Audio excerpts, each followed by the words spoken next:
Today we are going to start our simple lesson. ඉතින් අපි Slow Motion Sri Lankan කියන YouTube channel එක ඔස්සේ ඔයගලන්ට සරලවම ඉංග්‍රීසි පාඩම් අරගෙන එනවා සරලවම ඉංග්‍රීසි ඉගෙන ගැනීම සඳහා. Right? ඉතින් කලින් අපි ගෙනාවා මේ සරල වර්තමාන කාලයට අදාළ forms 3ක්. forms 4ක් තියෙනවා අවසානයේ තමයි අද මේ කරන්න යන්නේ. ඉතින් ඒ තුනත් ඕගොල්ලෝ අනිවාර්යයෙන්ම බලලා ඔලුවට ගන්න ඇති කියලා හිතනවා. ඒ වගේම තමයි සාමාන්‍යයෙන් මම මේ කාලය තුළ අපි විනාඩි 10ක කාලයක් තමයි මේ ලෙසන් එකක් කරන්නේ නේද? ඔයගලන්ට ඒක ගැළපෙනම කාලය කියන එක මම හිතනවා. ඉතින් එතකොට ඔළුවට ගන්න සහ ඔක විනාඩි 20ක් විතර කරා නම් ඔයගලන්ට ඔළුවට ඇත්තටම යන්නේ නැහැ. ඒක ටිකක් වෙලා යනකොට ඔයගලන්ගේ මනස වෙන පැත්තකට යනවා. ඒ නිසා මේ විනාඩි 10 තුළ උපරිමයෙන්ම ප්‍රයෝජන ගනී කියලා හිතනවා. මම විනාඩි මේකේ 10ක කරන්නේ. ඔයගොල්ලෝ එහා සමානව ලොකු එෆර්ට් එකක් දෙන්න වෙනවා මේ වැඩේ කරගන්න.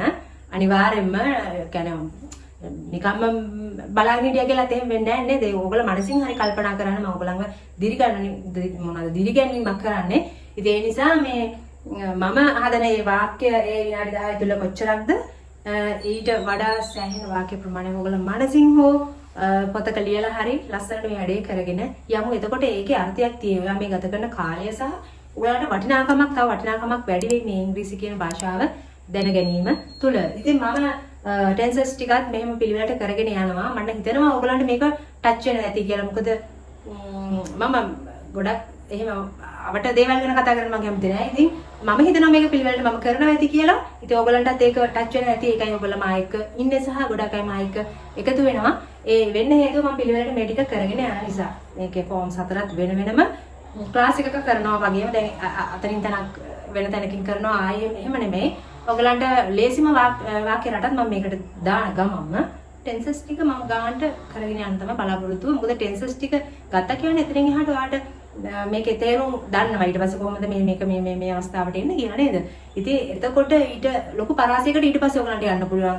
සමහර විට මොනවාද ෆොරිනර්ස්ලා කතා කරන තියෙන ස්පීචස් එහෙම ඒවා අහන්න පවා ඔයගලන්ට පුළුවන් වෙනවා මේ ටික අල්ලගන්න කොට පස්සේ. right. එහෙනම් අපි විනාඩි 10 ලෙසන් එකක් තමයි අද කරන්නේ.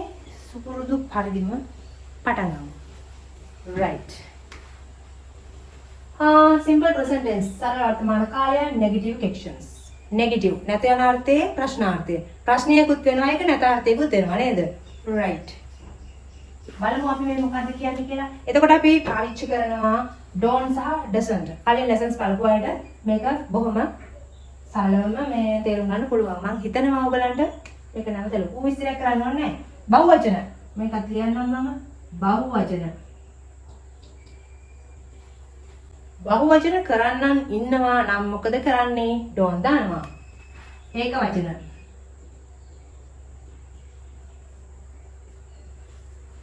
ඒක වචන කරන්නන් ඉන්නකොට doesn't කියන එක දානවා. ඉස්සරහට ගන්න ඕනි. මොකද මේක ප්‍රශ්නාර්ථයක්. ප්‍රශ්න හදනවා නම් ගන්න ඉස්සරහට do does නැත යන අර්ථයකුත් කියනවා not එකතු කරන්න. do not don't වෙනවා. does not doesn't වෙනවා. සරලයි. right.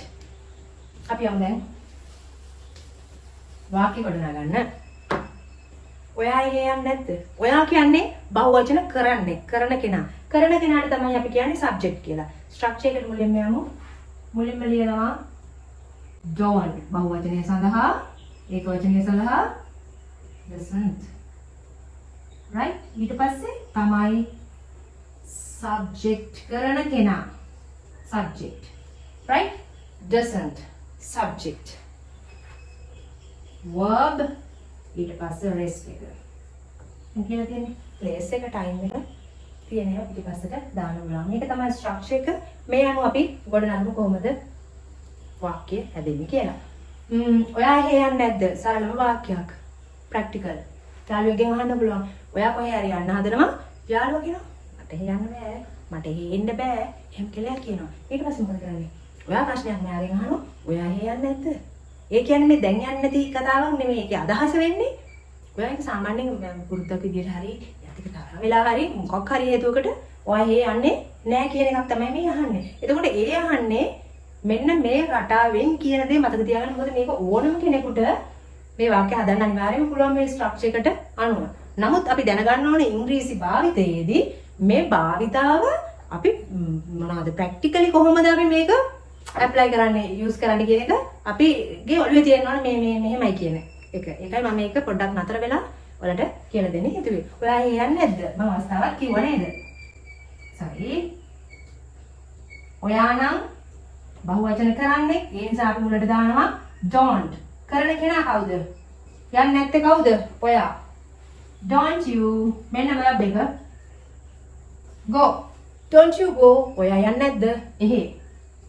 T-H-E-R-E. වැදගත්ම වචන දෙකක් මේ. Here, H-E-R-E, here. There. මෙහෙ කියනවා here. එහෙ කියනවා there. There කියන්නේ එතන, අතන, ඔතන ඒ ටික. here කියන්නේ මෙතන. කියන්නේ ඒ අර්ථයෙන් අතන, ඔතන. එහෙම අපිට පේන මානේ හරි තව තැනක හරි කියනකොට අනිවාර්යයෙන්ම මේ there කියන වචනේ තමයි දාන්නේ. සැක නැතුව ඒක දාන්න. එතකොට don't you go there. ඔයා එහෙ යන්නේ නැද්ද?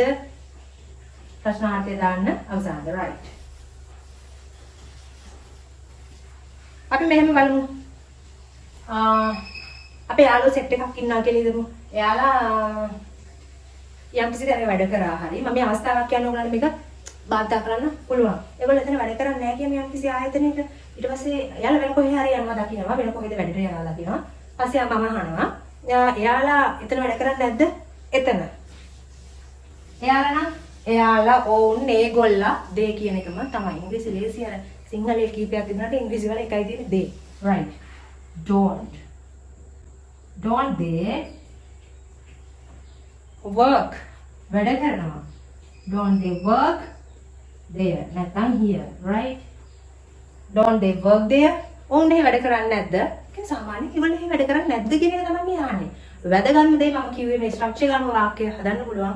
නමුත් අවස්ථාව තමයි මෙන්න මේක. මෙන්න මේ අවස්ථාවන් වලට ගැලපෙන්න තමයි මේ වාක්‍ය දාන්න කියන එක තමයි වැදගත්ම දේ හිතන්න තියෙන. don't they work there නේද? අපි හිතමු ඔහු ගැන කතා කරනවා. අපි හිතමු කවුද?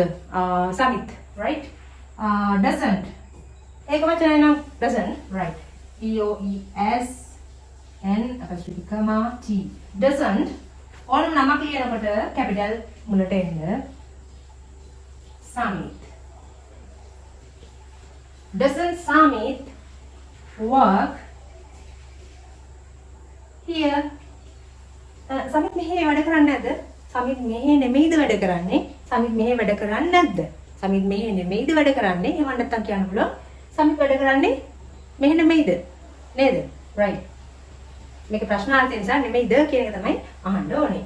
මේ ඔයගොල්ලන්ට අහන්න පුළුවන් නේ. යාළුවෝ ගැන ඕනම කෙනෙක් ගැන වැඩ කරන්නේ නැත්තම් ඒතන අහන්න පුළුවන්. මෙතන verb දාන්න පුළුවන්. ඒක verbs දාලා ඔයගොල්ලෝ වාක්‍ය නිර්මාණය කිරීම තමයි වැදගත්ම දේ සහ ඒ මොන කාලයකද මොන අවස්ථාවකද මේ වාක්‍ය රටාව ගැලපෙන්නේ කියන එක හිතන්න ඕනේ. අපි තව වාක්‍යයක් ගමු. don't you give it? don't you give it? ඔයා ඒක දෙන්නේ නැද්ද? දෙන්නේ නැද්ද? මොනවා හරි ෆෝන් එකක් හරි මොනවා හරි මං අලින් තරම් තියෙනවා මේ මොනවා හරි සල්ලි මොනවා හරි අරගෙන හරි ඔයා ඒක දෙන්නේ නැද්ද? මොකක් හරි ඇරියස් එකකට හරි ඔයා ඒක දෙන්නේ නැතුව ඉන්නවා. ඊට පස්සේ අර යාළුවානෝ මේ ඔයා ඒක දෙන්නේ නැද්ද? don't you give it to him? ඔහුට give it to him.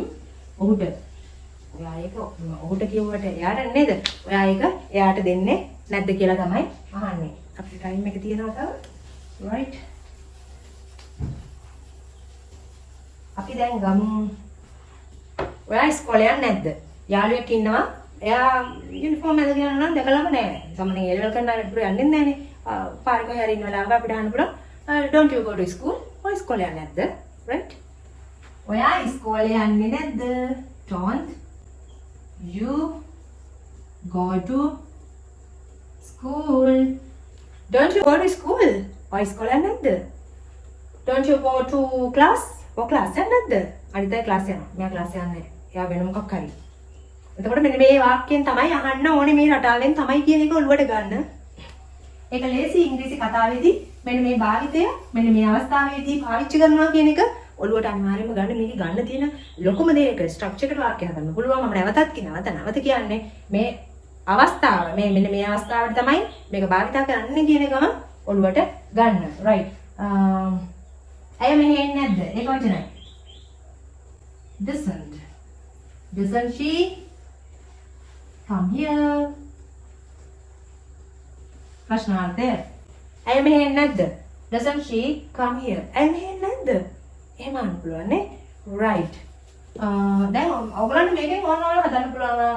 Doesn't she sing? ඇයි සින්දු කියන්නේ නැද්ද? සාමාන්‍යයෙන් ඇයි සින්දු කියන්නේ නැද්ද කියලා අහනවා නේද? මොකක් හරි අවස්ථාවකදී එයා සින්දුවක් කියන්නේ කිව්වා. එයා කිව්වේ නේද? එයා සින්දු කියන්නේ නැද්ද? ඒ වගේ දැන් ගායකයෙක් අසනීප වෙලා මොකක් හරි එයාගේ සින්දුවක් දකින්න ඕනේ. එයා සින්දු කියන්නේ නැද්ද? ඒ වගේ එහෙම අහන්න පුළුවන්. එයා උයන්නේ නැද්ද? එයා කියනකොට ගෑනු ළමෙක් වෙන්න පුළුවන් පිරිමි ළමෙක් එහෙම වෙන්න පුළුවන්. එතකොට අහන්න පුළුවන් අපිට ලියලා පෙන්නනවා.